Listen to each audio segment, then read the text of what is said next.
শুধু বালির ওপর খুঁটি জাম দিয়েছে, আবার এদিকে একটি কাঠের ওপর দুইটি খুঁটি।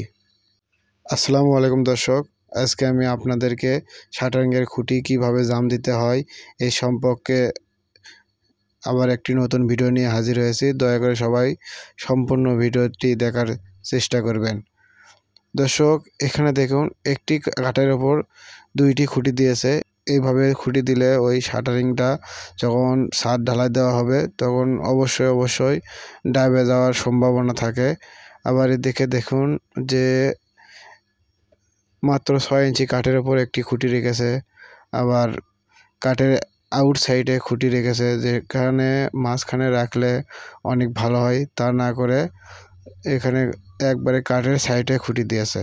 এভাবে দিলে যখন ছাদে ঢালাই দেওয়া হবে তখনও সরে যাওয়ার সম্ভাবনা থাকে। এই যে দেখুন সামান্য 6 ইঞ্চি কাঠ সেখানে দিয়েছে খুঁটি। এভাবে দিলে বাঁশের যে খুঁটিটা এভাবে দিলে যখন ছাদের উপর মশলা দিয়ে ঢালাই দেবে অর্থাৎ কংক্রিট দেবে তখন দেখা যাচ্ছে যে খুঁটিটা ডাবে যাওয়ার সম্ভাবনা থাকে।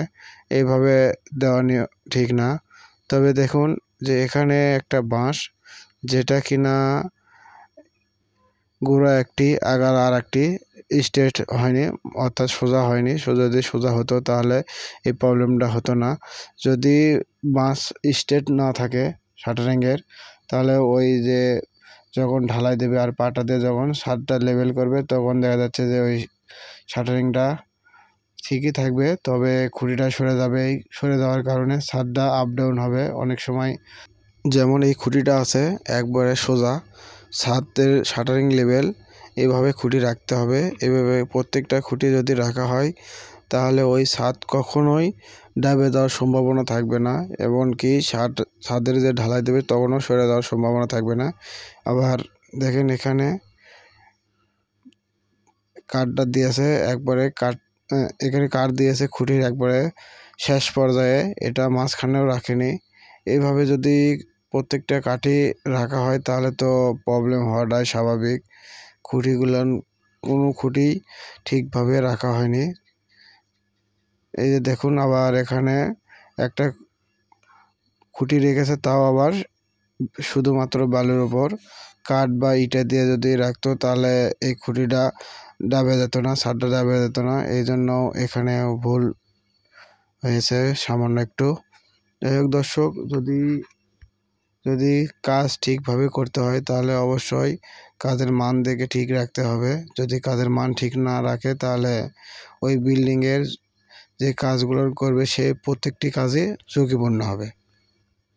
ভিডিওর এই পর্যায়ে আপনাদের কাছে আমার একটাই রিকোয়েস্ট, দয়া করে সবাই আমার ফেসবুক পেজ ও ইউটিউব চ্যানেলটা সাবস্ক্রাইব করবেন, করে আমার পাশে থাকবেন। তাহলে আমি আপনাদের জন্য এইরকম নিত্য নতুন ভিডিও আপলোড দিতে পারবো।